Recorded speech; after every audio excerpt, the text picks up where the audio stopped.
Halo teman-teman, bersama saya Hari Murti. Kali ini saya ada bersama Mbak Idnul atau Kakak Idnul. Lengkapnya Idnul Darastita. Idnul Fitria. Idnul Fitria. Mungkin bisa dilepas, Oke, Mbak Idnul. Ya, Aduh, kita protokol kesehatan.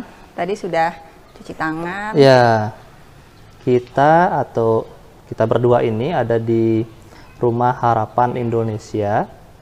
Itu sebuah tempat yang nanti akan dijelaskan secara detail sama Mbak Inul.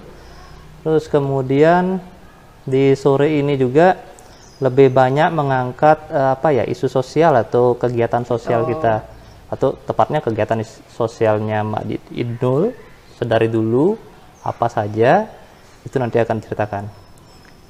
Ya Nul. Gimana? Sehat? Sehat kok, saya malah ditanya.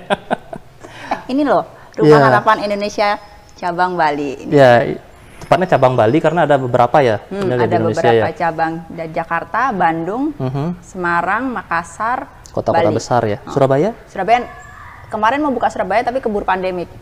Oh gitu, keburu pandemik. Iya, soalnya kan ternyata beberapa rumah sakit itu kayak misalkan Jakarta rujukan di seluruh Indonesia. Terus untuk Bandung, Jawa Barat, Semarang, Jawa Tengah, Surabaya sebenarnya sih daerah juga banyak di situ. Terus Bali dan Nusa Tenggara ternyata. Bali dan Nusa Tenggara. Bali itu ternyata Sanglah itu Bali dan Nusa Tenggara. Iya, karena itu kan bukan provinsi yang punya kan rumah sakit itu kan. Iya, daerah. Bukan daerah, tipenya beda gitu kan. Habis itu nanti Makassar ada daerah-daerah Makassar gitu. Ah, itu dia. Makassar belum ya? Udah ada Makassar. Udah ada daerahnya. Nah, itu gini, kenalin dulu Mbak Inul ini backgroundnya atau kerjaannya sama dengan saya sebagai arsitek. Terus juga kemarin sempat aktif di kegiatan berkebun sampai ke Brasil ya Nul ya? Brasil. Itu ngapain? Main bola? Iya, tahun lalu sih di Brasil tuh Piala Dunia ya. Terus tahun depannya saya ke Brasilnya menerima award. Jadi keren, dulu itu ikut sampai sekarang ikut komunitas Indonesia Berkebun. Habis itu kita diajakin lomba. Jadi untuk teman kayak volunteer yang di bawah umur 30 tahun bikin kayak tulisan. Jadi kayak temanya tuh kalau nggak salah dulu menggunakan teknologi untuk kebaikan. Teknologi untuk kebaikan. Ya. Jadi dulu Indonesia Berkebun itu kan berjejaring kan dengan menggunakan teknologi. Bisa misalkan dulu ada orang nggak bisa berkebun tuh bisa dulu kan kayak sekarang nih belajarnya lewat internet. Nah dulu tuh kayak gitu Indonesia Berkebun sampai memiliki beberapa jejaring dari Sabang sampai Merauke itu. Sampai ke Brasil. Dari Sabang sampai Merauke, habis itu itu tuh terkoneknya lewat Twitter dulu gitu. Kita nggak kenal, akhirnya kenal. Udah habis itu itu dah yang saya angkat sama teman-teman untuk lomba di Brasil itu, ternyata menang. Sebenarnya sih urban farming di Indonesia itu biasa, di dunia ini Indonesia sudah biasa aja ya. Lumrah di luar negeri banyak yang oke, tapi mereka mengapresiasi kekuatan sosial media yang kita gunakan gitu. Itu berarti teknologi itu masuknya ke sosial media? Iya, sosial media. Jadi itu untuk yang urban farming. Sebelumnya juga sempat jadi finalis untuk Kartini Putri Indonesia. Kartini Next Generation gitu ya, dari Kominfo gitu. Itu juga mengangkat tentang kegiatan sosialku. Jadi kayak menggunakan sosial media untuk kegiatan kebaikan kayak gitulah istilahnya. Itu keren banget kan sekarang. Ya perlu banyak orang-orang yang kayak Idul nanti diceritakan lebih banyak lagi. Tadi itu berkebun di awal. Terus Putri Kartini. Bukan. Oh, bukan Putri. Jadi dulu tuh gini. Kan biasalah kita mahasiswa arsitek ya. Arsitek tuh kan kayak nggak punya dunia selain arsitek itu ya, pokoknya gitu aja. Selain kampus. Jadi kayak kuliah. Setelah kerja itu ketemu orang, jadi kayak dia, wow, ternyata dunia tuh seperti ini ya gitu loh. Iya kan? Ternyata kuliah tuh kemarin tuh kayak nggak ngapa-ngapain gitu loh, kurang gaul, kurang apa. Akhirnya setelah kuliah kerja ketemu ikut komunitas, ya pada akhirnya emang passionnya ketemu orang kan, bersosialisasi. Itu ikut pertama Indonesia Berkebun, habis itu dari Indonesia Berkebun terus ketemu teman yang emang mengajarin kayak menginspirasi tentang kebaikan. Dulu inget banget kenapa saya terjun ke kegiatan sosial. Dulu dia menginspirasi itu kegiatan Breakfast on the Road. Ada teman saya namanya Oscar. Dia menginspirasi 5.000 untuk sarapan. ngasih sarapan ke orang. Jadi 5.000 tuh bagi kita kan 5.000 rupiah nih. 5.000 rupiah bayar parkir abis gitu lah. Zaman dulu tahun 2011 uang 5.000 tuh dapat nasi, dulu masih nasi juga belum 5.000, nasi sama aqua. Jadi kita membagikan breakfast on the road itu tuh sarapan ke pemulung, tapi bukan pengemis ya, karena pengemis itu bukan profesi, beda. Karena dia sebenarnya punya uang, jadi kayak pemulung dan orang-orang yang jadi heroesnya kita lah. Jadi di situ saya mikir, wah nih Oska nih keren, dia ini kayak. Itu di mana, di Bali? Oska itu di Jakarta. Oska Jakarta, dia melakukan Jakarta, aku melakukan di Bali. Nah itu lagi-lagi gara-gara sosial media. Itu juga banyak dilakukan di beberapa kota juga gitu. Jadi breakfast on the road. Habis itu sempet juga ngajar anak-anak tukang suwon. Tukang suwon di Pasar Badung? Iya, tukang suwon di Pasar Badung. Sebenarnya di Pasar Badung itu ada loh sekolahnya bagi tukang suwon itu. Ya kayaknya ada sekarang di atas itu ada ya? Dulu ada sebelum pas sebelum kebakaran kan, Pasar Badung sebelum kebakaran ada tuh di atas kelasnya. Tapi ternyata anak-anak itu nggak mau sekolah. Jadi lebih baik cari uang karena jam sekolahnya itu nggak cocok dengan jam kerja mereka. Mereka tuh kerja mulai jam 2 sampai malam. Siang sampai malam? Itu dulu dia tinggalnya di dekat rumah saya, di dekat Seter Badung. Di situ mereka ngekos. Pada akhirnya saya diajakin teman saya, yuk mau nggak ngajar gitu kan ke kos mereka, minjem apa namanya kayak teras orang-orang gitu. Situ jadi kita yang ngajarin mereka. Jadi mereka itu yang awalnya ngajarin abjad dulu kan, ABCD bla bla bla. Karena biar goalnya kita tuh biar mereka nggak ketipu. Nul, tadi sempat dipotong dikit. Ada iklan. Itu kenapa tadi yang tukang suwon ya belajar di rumahmu itu? Bukan di rumahku, di dekat rumah. Mereka kos, mereka tuh dari Tianyar, tahu kan? Karangasem mereka semua. Tahu kan yang satu desa itu dia disuruh kayak apa? Pengemis gitu lah, pengemis gitu kan, dari sanalah mereka. Jadi mereka itu kayak disuruh sama orang tuanya bekerja, nggak usah sekolah. Padahal di Tianyar itu sekolah SD-nya gratis. Di Tianyar itu sekolah SD gratis? Kan SD negeri kan gratis. Dulu apa sekarang? Dulu gratis. Sekarang gratis kan? Sekarang gratis. Jadi kayak sebenarnya untuk biaya sih mereka nggak ini ya sebenarnya.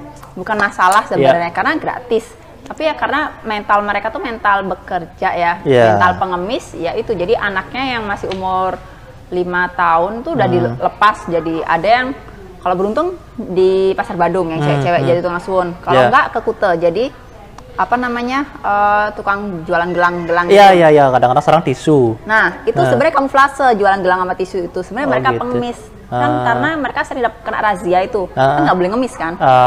Jadi berdagang. Jadi berdaganglah mereka pura-pura berdagang tisu dan macam-macam itu. Dan kalau kita lihat kan pemerintah diam aja. Sebenarnya pemerintah tuh nggak diam aja. Mereka menangkap loh, ditangkap itu. Artinya di apa ada kayak mes gitu ya di Binam sih. Kalau kan ada razia tuh ditangkap, digundulin, abis itu dibalikin ke Tianyar, ntar mereka balik lagi. Kayak gitu. Apa bahasa Bali tuh tukang ide-ide gitu? Ya tukang ide, yang di apa namanya? Sebenarnya sih konsennya biar mereka bisa belajar ABC lah, biar abjad itulah biar lancar, biar nggak dibohongin orang. Karena kalau misalkan yang kayak di mana namanya di Kute itu kan mereka dengan bule ya sama bule-bule itu kan dia pinter loh, $1, $2 tapi mereka nggak bisa baca. Tapi mereka punya handphone. Angka mungkin tahu ya? Angka tahu. Jadi ya pengemis gitu kan, jadi tukang suwon gitu. Jadi mereka itu kalau beruntung sehari dapat 20.000. Kalau hujan mereka nggak dapat uang. Gitu. Jadi kasihan. Apalagi yang cewek-cewek ya, yang cewek-cewek itu rentan banget sama dulu kayak kekerasan. Kayak udah pacaran deh, kayak sorry ya diajakin hubungan badan kayak gitu-gitu kan. Kadang-kadang masih di bawah umur itu? Iya, kayak udah yuk ML yuk kayak gitu di SMS kan. Itu kan kayak sedih ya anak-anak kecil tapi diajarin kayak gitu. Pada akhirnya mereka yang sempat saya setahun kemudian dia hamil. Ada yang hamil? Ada yang hamil. Tapi nggak nikah? Akhirnya nggak tahu, saya nggak tahu, nggak jelas. Nggak jelas. Itu akhirnya itu ngajar sama teman-teman dulu, banyak banget teman-teman yang ikut ngajar dari CSR tuh juga sempat datang ngajarin mereka.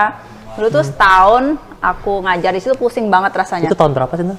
Tahun berapa ya? Tahun 2013 kalau nggak salah ya. Setelah lulus kuliah kan yang pasti? Semua itu kegiatanku setelah lulus kuliah 2011. Jadi setiap hari Minggu dulu jam 10 ngajar di Banjar Kerandan, di belakang Banjar Kerandan. Itu setiap pulang pasti aku pusing. Karena dulu belum bisa ngerasa membalanskan apa yang masuk dan keluar. Ya. Karena mereka bayangin dong, mereka datang dengan tatuan. Masih kecil tatuan tuh. Ngerokok. oh my god, kan kalau kita kan belum biasa ya. Biasanya tuh kayak frekuensinya beda lah. Gitu. Habis itu tiba-tiba pas lagi asik-asik belajar dipanggil sama ibunya, yuk kerja gitu. Kan lagi belajar gitu, nggak usah belajar, kita kerja aja. Ibunya gitu. nyari? Ibunya nyari. Jadi mereka jam 2, misalkan jam 2 belum selesai, jam 2 tuh disuruh kerja. Kerjaan jam 2 siang. Pas malam. Mungkin banyak-banyaknya orang datang ke pasar itu ya? Ya. Dari surveinya mereka. Survei. Jadi itu setiap hari Minggu. Itu berjalan setelah setahun udah bisa lah. Oh ternyata harus di netralin. Itu udah aman, banyak peminat. Terus itu berhenti karena itu kan kos-kosan murah ya. Mereka bisa membayar. Terus mereka berhenti karena kos-kosannya itu dirubah. Sama yang punya. Dijadiin apa kayak semacam kos-kosan elit gitu. Jadi saya kehilangan jejak mereka sekarang kemana. Tapi kadang-kadang di pasar ketemu. Dan paling sedih itu saya sering ketemu pas mau berangkat kantor di depan Jogger. Jogger, ya rame ya, tuh. Itu kadang-kadang kakak kalau lagi naik motor tuh kakak gitu, hei ngapain gitu. Kan kantormu lewatin Jogger. Lewat Jogger. Mereka masih di sana. Di sana ya. Mas malam-malam juga malam-malam lampu merah. Lampu merah. Itu kalau apa namanya? Sebenarnya dan pasar itu udah bersih ya dari pengemis. Badung yang masih belum. Badung, itu saya melihat itu kalau saya lihat-lihat tuh di Badung, di lampu merah di beberapa titik di Kabupaten Badung tuh mereka masih berkeliaran sampai malam. Itu dia. Habis itu Habis itu apa? Kegiatannya? Kegiatannya habis itu apa lagi banyak banget dulu kayak ngajar juga. Habis itu karena mulai sibuk kan, mulai sibuk. Habis itu kita menggunakan sosial media juga. Jadi beberapa kali kan ke daerah timur, ngeliat tuh ternyata dulu anak-anak ternyata daerah timur tuh nggak pakai sendal, nggak pakai sepatu untuk ke sekolah. Biasa. Mereka nggak punya tas, tapi mereka harus menjinjing jerigen untuk nyari air. Nyari ternyata sekalian ya, pulang sumber air Sudeka tuh ternyata benar adanya. Maksudnya timur-timur? Daerah timur Sumba. Oke, ya. Daerah Sumba dulu saya pernah ke daerah Sumba beberapa kali. Diajakin ngajar juga kan, ngajar berkebun. Ya ke daerah situ. Terus saya diam-diam itu ngelis apa ya yang kurangnya kira-kira kebutuhan mereka. Jadi kan tadi itu kan ke Sumba tuh kayak ngelihat itu kan, ternyata orang baru ngeliatnya di pedalaman seperti itu, sekolahnya nggak pakai sepatu, nggak pakai sendal, nyeker, terus nggak punya tas, baju seadanya, terus kayak ya itulah mencari air dan macam-macam itu. Tapi mereka semangat kan. Waktu itu aku nginep di mana namanya, di rumah warga. Setiap pagi-pagi tuh kayak nongkrong di depan, terus kayak mereka selamat pagi kak, selamat pagi kak. Mereka ramah dan semangat untuk sekolah. Jadi kayak aku harus berbuat sesuatu nih buat mereka gitu. Pada akhirnya mencoba waktu itu tas aku yang sempat tas beberapa pos kali itu kan? Pakai pos beberapa kali mengumpulkan tas. Sebenarnya ibu-ibu zaman sekarang itu kan lagi senang tuh ngembaliin tas anak-anaknya, tas yang lama-lama sebenarnya nggak dipakai kan. Jadi aku punya ide, ternyata tas yang lama nggak dipakai, kenapa sih nggak aku yang minta aja buat ngumpulin buat teman adik-adik kita yang di Sumba. Kumpulin itu 2 kali ya, satu Sumba Barat Daya dan satu Sumba Timur. Itu dua-duanya berhasil dan kuotanya melampaui batas. Itu berhasil. Habis itu sama seragam juga. Seragam pernah. Karena ngeliat itu kayak mereka seragamnya asal aja gitu kan. Dapat laporan, kak bisa nggak dicariin seragam gitu. Akhirnya cari seragam. Terus ada lagi satu di Keva Menanu nih paling menarik dulu. Teman aku, pacarnya teman aku tentara, tugas di Keva Menanu. Itu Sumba juga? Bukan, Keva Menanu itu di daerah Kupang gitulah. Makin ke timur. Itu yang benar-benar nggak bisa dijangkau dengan apa, kayak jauh banget kan transportasi. Terus aku tanya dia perlu di sana apa aja gitu.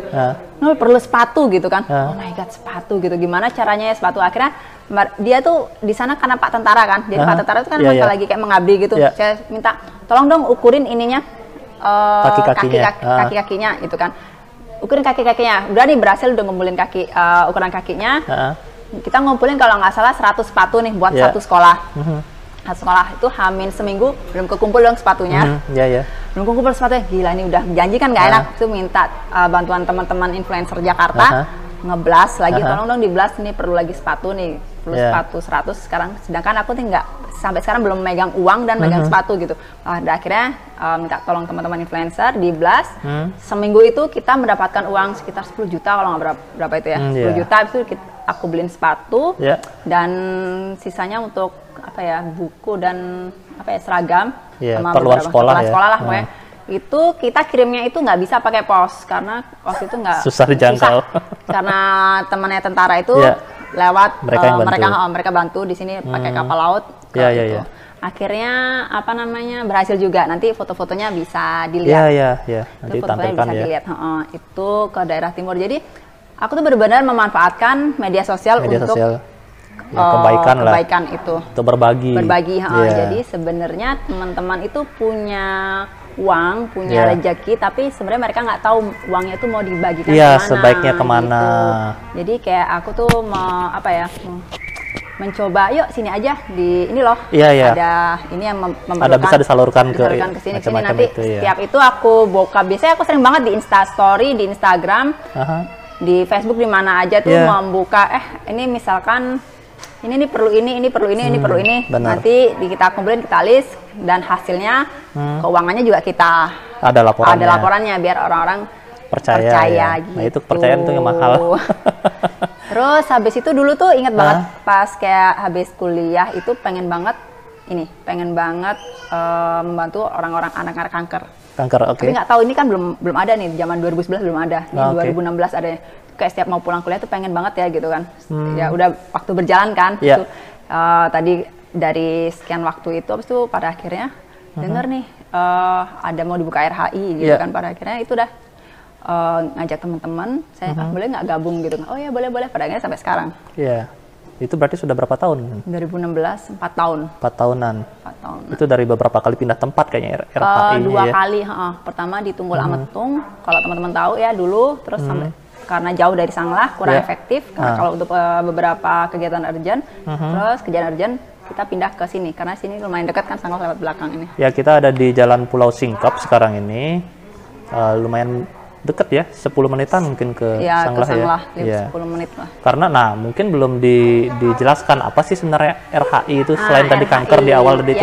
Jadi RHI itu Rumah Harapan Indonesia. Rumah Harapan Indonesia yaitu rumah singgah sebenarnya untuk adik-adik yang sakit kurang beruntung usia 0 sampai 17 tahun, memiliki yang berjuang untuk sembuh ya, bukan penyakit menular. Kita tidak menerima penyakit menular karena ini kan untuk hidup bersama-sama. Jadi kayak penyakitnya kanker atau apa yang mereka yang perlu tempat lah, biasanya kan mereka yang dari dari luar kota rujukan ke rumah sakit kita khususnya di Sanglah ini ya. Sanglah dulu ingat nggak pernah ngelihat orang yang tidur di selasar rumah sakit. Ya itu karena mereka nggak punya tempat untuk singgah dulu karena kayak misalkan kanker itu kan misalkan harus kemo ya. Kemo habis itu nanti balik lagi kemo lagi kan mereka nggak punya uang ya untuk bolak-balik transportasi. Misalkan kebanyakan pasien kita tuh kan dari mana? Daerah Nusa Tenggara Barat dan Timur. Itu kan kos banget ya kalau harus naik pesawat dan itu capek lah. Jadi kita menyediakan rumah tinggal, tempat singgah, kita kasih makan gratis, tempat tidur gratis, dan transport ke rumah singgah, ke rumah sakit, dan jika mereka meninggal kita sediakan pemulangan jenazah. Itu dia. Itu sangat-sangat bermanfaat sekali tempat ini. Itu idenya atau awalnya dari mana tuh? Aku belum memperkenalkan ya. Si foundernya itu namanya Kak Valencia. Dia dulu melihat, dia sering ke itu juga ke ke rumah sakit. Dia Kak Valen ini sebagai sebagai foundernya Blood for Life. Kalau udah pernah nggak? Blood for Life. Blood for Life. Jadi yang mencari-cari donasi darah itu loh. Awalnya darah. Itu Three Little Angel sampai dia buka RHI. Jadi dulu di RSCM dia sering bolak-balik kan. Nanti itu dah di selasar itu banyak yang nginep gitu loh. Kenapa gitu loh. Terus dia punya cita-cita, dia bikin di Jakarta, berhasil. Jakarta kan, habis itu dia pengen lagi cita-citanya di Jakarta, di Bandung, Makassar, Semarang, Bali. Di kota-kota besar yang ada rumah sakit representatif ya mungkin ya. Ternyata kayak di Bali di Sanglah ini. Dan ternyata Sanglah itu rujukan rumah sakit untuk daerah, bukan di Bali aja loh ya. Nusa Tenggara Barat dan Nusa Tenggara Timur. Jadi kalau kanker, kemo ya harus ke Sanglah, kebayang nggak sih? Itu dia. Gitu. Itu awalnya ya. Berarti yang paling luas cakupannya di seluruh Indonesia ini mungkin Sanglah ya, karena untuk Bali dan Nusa Tenggara ya.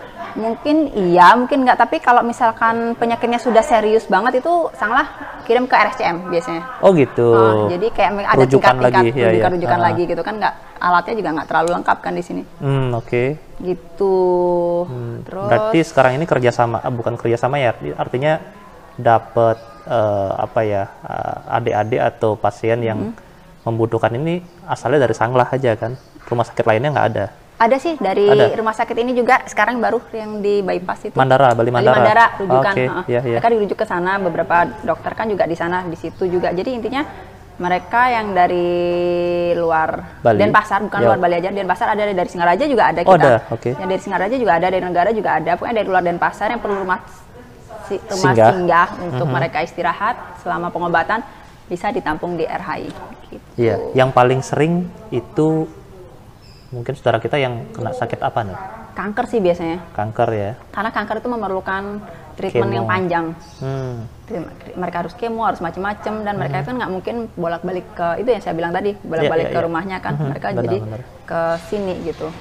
Tapi dikhususkan untuk yang anak umur 0 sampai 17 0 sampai tahun. 17 tahun kan kriteria Oke. anak itu kan 0 sampai 17 17 tahun tahun, ketika iya, iya. dibilang anak-anak. Kalau udah itu Iya. kan dia udah dewasa kan. Dewasa, ya. Jadi gitu. Jadi di sini selain mereka dapat itu fasilitas tadi, mereka juga si pendampingnya juga diberikan fasilitasnya sama. Jadi mereka biasa didampingi satu pendamping Orang ayah tua atau ibu. tuh, iya, iya. Gitu. Makan, tidur, Makan, tidur, ya makan. Kita Transportasi memberikan ke rumah sakit, ya. yang terbaik. Maksudnya kita tidak memberikan yang seadanya. Misalkan tidur, kita sediakan tempat tidur yang proper. Kita sediakan AC. iya, iya.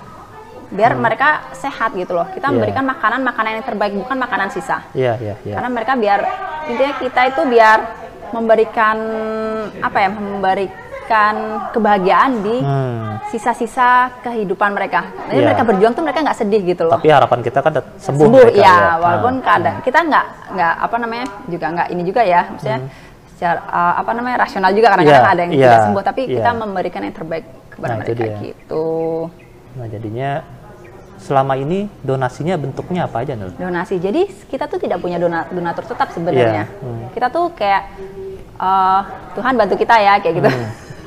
Sesuai keperluannya, Sesuai keperluan. apa yang dibutuhkan. Iya. Nah, Kayak misalkan kita pindah ke rumah ini. Rumah ini tuh kan biaya kontrakannya lumayan ya. Lumayan mahal menurut saya. Iya. Jadi kayak nggak punya uang nih gitu Iya. kan. Saya waktu itu kebetulan saya juga ikut membantu. Waktu itu saya lulus S2 bikin ini charity, graduation for charity dulu Oke, gitu oke, kan. iya. Itu juga sempat akhirnya juga lumayan membantu gitu kan. Pakai kitabisa.com waktu Iya. itu kan. Nah, itu Oke. itu dari teman-teman juga, pokoknya kekuatan sosial media lah. Iya, karena jangkauannya Ya, kita nggak punya ini, sangat luas, kita ya. nggak punya donatur tetap. Kayak misalkan kayak kemarin di masa pandemik ini kita Iya. juga kekurangan donatur ya, karena Iya. beberapa donatur kita udah stop, mereka menstopkan diri karena kondisi mereka juga. Iya, kan. karena kondisi ya. Karena donatur kita kemarin kebanyakan dari hotel gitu kan, karena hotelnya sekarang tutup. Paling kena Ya, dampaknya. jadi misalkan kemarin kita nggak ada beras gitu kan, beras besok habis, tapi ternyata emang niat baik itu selalu dipermudah. Iya. Kayak misalnya berasnya habis nih gitu, besok nggak tahu nih dari mana gitu kan. Aha. Ternyata besok pagi ada yang nganterin 5 karung beras, Ah, kayak gitu. Dan jadi emang yang penting niat aja dulu, pasti Iya. Tuhan mempermudah gitu. ya tadi mungkin berupa makanan, berupa donasi, entah itu uang mungkin yang membantu. Nggak menutup juga mungkin baju-baju yang bisa dikatakan bekas tapi masih layak Ya, pakai. bisa sini untuk ya. pakaian. Habis itu kayak peralatan-peralatan yang kayak Iya, stroller, iya. kayak gitu. Ini stroller yang ada di depan saya ini ada Iya. stroller, itu juga pemberian dari donatur dulu. Iya. Ya mereka saya mintakan. Habis itu dulu Mainan bisa, iya. mainan anak-anak juga. Ini tenaga. Sebenarnya kita tuh kan memberikan, kadang-kadang orang harus berupa uang ya. Iya, iya. Sebenarnya memberi itu kan nggak mesti berupa uang. Berupa Apa uang, yang iya. kita punya itu yang kita kasih. Kayak saya punya peribahasa tuh bagus banget. Jadi kalau dia seorang gajah, dia pasti membawanya biasanya kelapa, Iya. ya kan? Kalau semut nggak mungkin dia bawa kelapa, pasti semut cuma bawa gula. Iya. Jadi membantu tuh semampunya. Semampunya, iya. Jadi misalkan punya uang, Iya. ya uang gitu kan. Tapi kan nggak semua orang punya uang, punya tenaga. Misalkan ada beberapa volunteer tuh dia ngajar. Ya, Karena itu kan adik-adik ini bisa, kan ya, selama di sini kan dia tidak sekolah kan. butuh hiburan atau kegiatan. Iya. Mereka ngajarin bahasa Inggris, ngajarin apa gitu kan. Jadi kayak misalkan terus ada adik-adik mahasiswa juga dia jadi kayak konten kreator ya Iya, kita. iya, iya. Jadi nggak semuanya uang, Iya. tenaga juga bisa, terus kayak ide kayak apa Nah, itu gitu. dia. Jadi nggak semuanya berupa uang sih kalau mau berdonasi Iya. gitu. Iya kan? Itu gerakannya Inul CS nih mungkin keren ya. Jadi sebenarnya teman-teman tuh keren banget, teman bukan saya cuman kayak ngompor-komporin aja dulu, kayak misalkan di sini tuh kayak barang-barangnya saya menggunakan the power of social media, Instagram banget dulu. Misalkan dulu perlu ini kulkas, aduh kulkasnya rusak nih, oke, harga kulkas berapa waktu itu kalau nggak salah 2,5 juta atau berapa lupa saya kan. Oh berarti kalau 2,5 juta, kalau ngumpulin 100.000 aja perlu 25 orang. Saya perlu, oke, di Instagram aku perlu 25 kakak yang baik hati nih, 100 ribuan. Ada yang mau nggak? Wih langsung drrrt, sampai ternyata 5 juta waktu itu kekumpul. Lebih ternyata lagi sisanya pakai beli kursi roda untuk anak-anak itu sama apa itu waktu itu lupa ya. Itu dan terus habis itu kayak ada beberapa obat yang nggak ditanggung BPJS juga kan. Iya, benar. Itu juga kita ngumpulin, oh ini ada adik ini perlu obatnya itu mahal banget kan, obat-obat kanker tuh kan. Iya. Misalkan kebutuhannya misalkan 1 juta, oh perlu biar gampang nih, 20.000 kali 50 kayak gitu. Saya mengajaknya tuh yang ringan-ringan tapi saya berbanyak gitu. Jadi teman-teman yang misalkan malu buat nyumbang, aku nggak punya uang nih gitu, tapi kan mereka misalkan 20.000, buat apa sih gitu? Kalau sendiri ya memang mungkin kurang bernilai ya. Saya tuh, jadi saya setelah saya tarik benang merahnya tuh, oh ternyata tuh di sini tuh kayak sistemnya gotong royong ya. Iya. Rame-rame baru bisa ringan. Iya, sama kayak ini yang paling di belakang kita ini Nul. Ya, ini dulu. Jadi ini dulu kan rumahnya ini kosongan ya. Jadi kosongan ini dulu saya minta ini apa namanya? Bingung kan dulu harus di mural nih kan biar lebih ceria lah ya. Gitu, di mural. Habis itu minta bingung kan, aduh siapa ya suruh mural? Saya juga kita juga bukan pelukis kan. Jadi dulu di STD ada salah satu dosen saya gitu, Pak bisa minta tolong nggak Pak mahasiswanya bantuin mural gitu. Akhirnya dikenalin tuh sama namanya Angga. Pak Angga ini merupakan salah satu dosen di STD juga dan uniknya Pak Angga ini buta warna. Bayang nggak sih, dia yang semua ngonsepin ini tapi dia buta warna. Jadi karena dia Pak Angga itu jadi merasa apa ya, merasa dia tuh pernah mau ngalami sesuatu yang yang kurang beruntung itu ya. Iya benar. Tapi itu merupakan kelebihan dia juga sih. Jadi kayak melihat, oke, aku mau bantu Mbak itu lah. Pada akhirnya dia sampai semuanya itu beberapa tembok itu dimuralin sama Angga dan timnya. Jadi berapa orang kira-kira waktu itu? Jadi ini himpunan dari desain komunikasi visual ya kalau nggak salah. DKV itu ya? DKV-nya dari STD itu. Nanti anak mahasiswa-mahasiswanya nih dah yang mereka ngecat kita juga dari volunteer juga ikut-ikutan aja ngecat. Kan mereka sudah gambarin, kita cuman ini warnanya hijau, dilanjutin hijau ya, ini dilanjutin. Ini nggak sampai 2 minggu selesai. Nah itu dia. Ini jadi kayak apa ya? Nggak semuanya itu berupa uang, tenaga, kemauan, asal kemauan pasti bisa. Benar. Jadi keren banget sekarang. Jadi ini ditempelin foto. Jadi ini ada namanya Tree of Hope. Nanti kalau bisa dilihat ya. Di Tree of Hope ini ada beberapa foto-foto adik-adik. Jadi bercabang-cabang yang gitu. Pernah singgah di sini. Yang pernah singgah di sini, yang baik yang sudah meninggal atau yang masih ada. Ini jadi nanti di shoot mungkin Ini adik-adik yang pernah di sini. Iya. Gitu. Lucu banget. Ini artinya baru 4 tahun ya RHI ini ya? RHI 4 tahun. 4 tahun di sini ya? 2 tahun. 3 tahun ya, lupa saya. Ini 4 tahun. Tapi anak-anaknya udah banyak dan anak-anaknya itu kita nggak semua sembuh juga ya. Ada beberapa yang meninggal. Dulu saya yang meninggal pertama kali hal-hal yang apa ya? Yang paling sedih itu saya dapat tugas jemput pasien pertama RHI. Jadi dulu kan pas RHI yang di sana tuh yang di Tunggal Mentung, teman-teman pada sibuk kan. Ada yang bisa menjemput nggak ini pasien pertama kan excited banget kan, pasien pertama gitu kan. Saya belum pernah ke rumah sakit dan nggak ada bener-bener nggak ada apa namanya bayangan apa-apa. Pas kesana tiba-tiba adiknya tuh punya penyakit kanker mata yang ini tuh gede banget gitu kan. Gede banget, anaknya tuh masih 2 tahun apa 2 tahun pakai masih kecil gitu kan. Itu dan gede banget. Abis itu yang dia apa namanya ditungguin sama bapaknya gitu. Kebayang nggak sih langsungnya nyes gitu kan. Biasanya anak sakit itu ditungguin sama ibunya gitu loh. Yang paling dekat lah ya. Ibunya ini enggak, ini bapaknya. Ini bapaknya dan apa namanya karena dia harus bagi tugas ibunya ke nungguin adiknya di sana. Ada saudara yang lain ya mungkin ya. Di sepanjang jalan tuh ya ampun kayak merasa, ini kenapa nih kayak merasa kayak nggak pernah bersyukur atau apa gitu kan. Sepanjang jalan tuh nangis mulu. Dan anaknya tuh diam di bangku. Itu terus pada akhirnya dia kita rawat. Abis itu nggak lama kemudian setahun kalau nggak salah ya dia meninggal. Meninggal saya juga mengantarkan ke bandara waktu itu. Aduh itu sedih banget. Kembali ke ke ini ke daerahnya. Daerahnya ya. Itu juga penyakitnya dulu bukan penyakit bawaan dari kecil kayaknya ternyata. Kayak awalnya kayak kelilipan gitu kan. Oke, ya. Kelilipan, terus abis itu kayak zaman di desa-desa itu kan kayak dikasih apa boreh-boreh gitu loh. Ya herbal mungkin maksudnya herbal, ya. maksudnya herbal terus ternyata kayak infeksi karena nggak steril kan. Infeksi terus makin membesar pada akhirnya membesar gitu. Kankernya udah kemana-mana waktu itu. Waduh. Itu sih, lucu-lucu sih sebenarnya di sini. Sebenarnya bukan cerita-cerita sedih aja, sebenarnya cerita yang happy-happy juga banyak. Banyak pasti ya. Ya nah gitu. Sekarang tuh ini tadi lupa ngomongin kapasitasnya. Mungkin kan nggak mungkin setiap orang masuk kita mungkin diterima di sini. Itu kapasitasnya di sini berapa? Kapasitasnya kalau nggak salah nih untuk kita 8 pasien ya. 8 pasien itu dalam artian 16 orang ya. 16 orang ya. Karena kita ada satu pendamping. Kita ini kemarin sempat nolak kok beberapa. Oh sempat ya? Selama pandemi ini nolak 2 orang karena kapasitas kita tidak memungkinkan. Kita nggak mau kayak terlalu sesaan tuh nggak mau karena mereka nggak nyaman juga kan. Iya, satu ya gitu. Kita kalau emang kita tidak memenuhi syarat ya udah nggak gitu. Karena sebelum membantu orang kita sendirinya tuh harus settle dulu. Iya gitu. Benar. Harus kita memberikan yang terbaik bukan sisa-sisa. Iya benar. Gitu. Itu paling lama pasien atau adik-adik tuh di sini berapa lama? Ada yang 4 tahun. Sampai 4 tahun. Berarti dari awal sampai sekarang ini. Ada tuh nanti kita kenal sama adiknya namanya Kenzo. Itu dia Kenzo kenapa?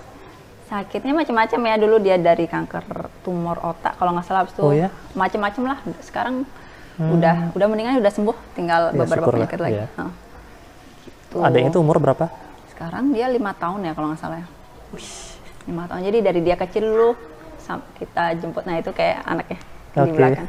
Nanti kita kenalan sama dia. Iya. Berarti sampai 4 tahun dia di sini ya? Iya, sampai 4 tahun. Keluarganya di sana, di kampungnya atau di daerahnya? Dia di sini sama ibunya. Oke. Dia tuh sebenarnya kurang ini juga sih, apa namanya? Terlalu banyak cobaan ya menurut saya. Di sana itu sempat dulu dia dari Bima. Dulu ingat nggak yang banjir Bima? Iya. Nah itu dia korbannya.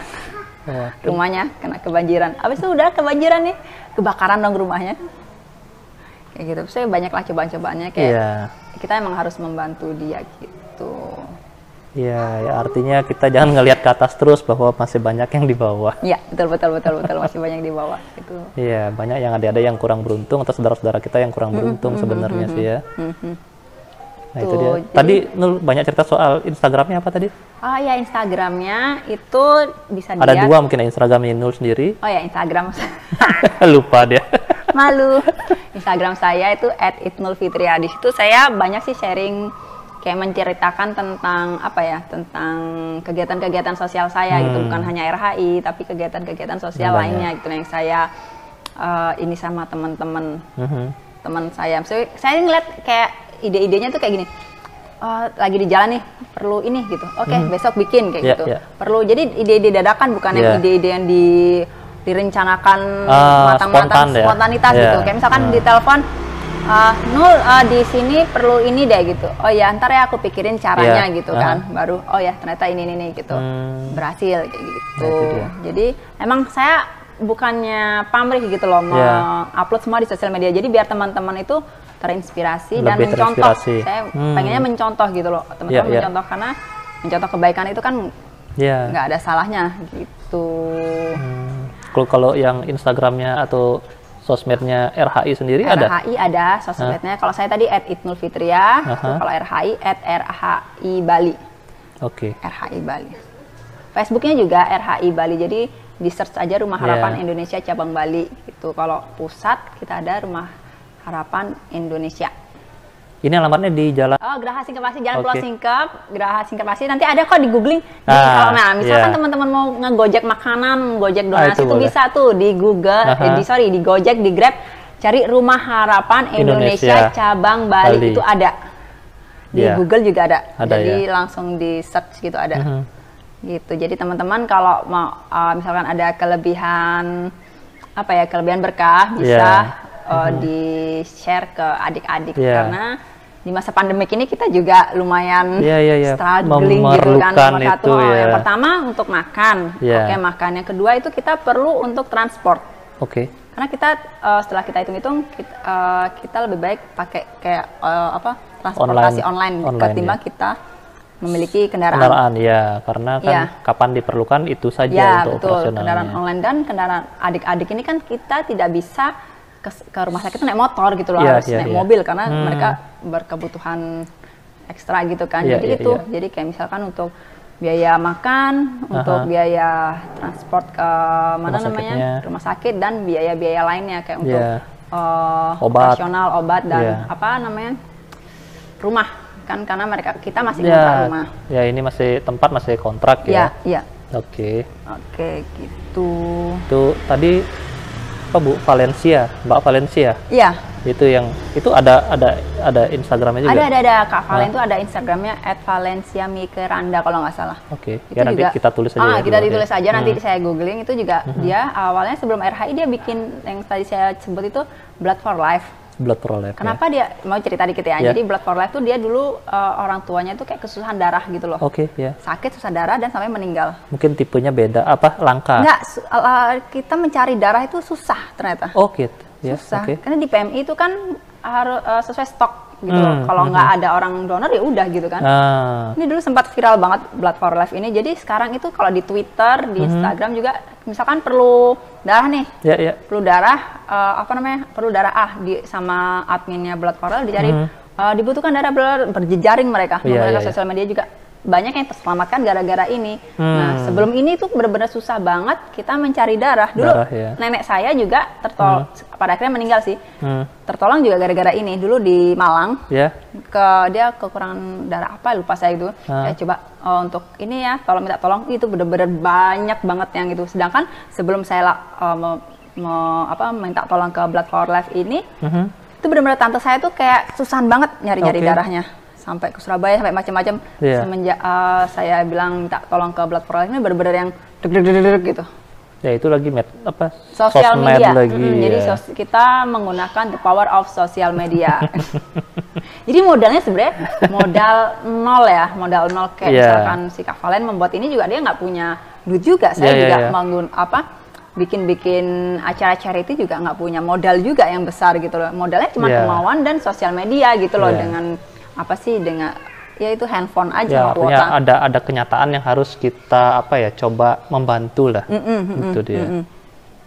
Ya mungkin juga bukan hanya bentuknya di RHI ini aja, mungkin ada banyak lainnya lagi, tapi yang baru sampai sekarang saya kebetulan teman itu taunya ini gitu. Iya, banyak sebenarnya ke yayasan sosial tuh di Denpasar banyak banget yang sudah terdaftar terverifikasi pemerintah tuh sudah ada. Ini juga kebetulan RHI juga sudah terverifikasi, jadi udah legal gitu loh. Legalnya sudah ada gitu. Jadi jangan ragu lagi. Kebetulan kita di masa sekarang ini ya tentunya kondisinya tidak begitu menguntungkan untuk kita semua lah, apalagi saudara-saudara kita di sini kan. Jadi yang punya kelebihan rezeki kita bisa berbagi di sini ya. Jadi jangan takut, ini semua kita teraudit ya. Ada tim audit khusus dari pusat. Kayak misalkan antara nota sama laporan kurang selisih Rp1 itu bisa tuh si koordinator sama Mbak Willy sama si Fitri itu dikejar-kejar sama auditnya. Kenapa gitu. Ada orang karena orang tuh kadang-kadang kayak takut gitu loh. Donasi misalnya donasi di sana ragu gitu loh. Takut disalahgunakan. Tapi menurut saya sih kalau mau kita berbagi ya udah ikhlas, nggak usah mikirin itu gitu loh. Entah mau disalahgunakan itu kan bukan keinginan kita ya, itu keinginan orang lain gitu loh. Iya, benar-benar. Nah, misalnya kalau ada orang yang teman-teman kita yang spontan pingin kesini langsung 24 jam ada orang di sini ya? Kita artinya ada sih jam batas kunjungnya sudah ada. Sudah ada jam batas kunjungan ya. Sudah ada, tapi kalau misalkan mau kesini bisa di WhatsApp dulu, nanti nomor WhatsApp RHI-nya saya kasih tahu, bisa kontak di Instagram kan, bisa di DM juga. Itu bisa karena kita selama pandemik ini kita mengurangi kunjungan, kontak inilah ya. Kalau menerima donasi masih bisa dong.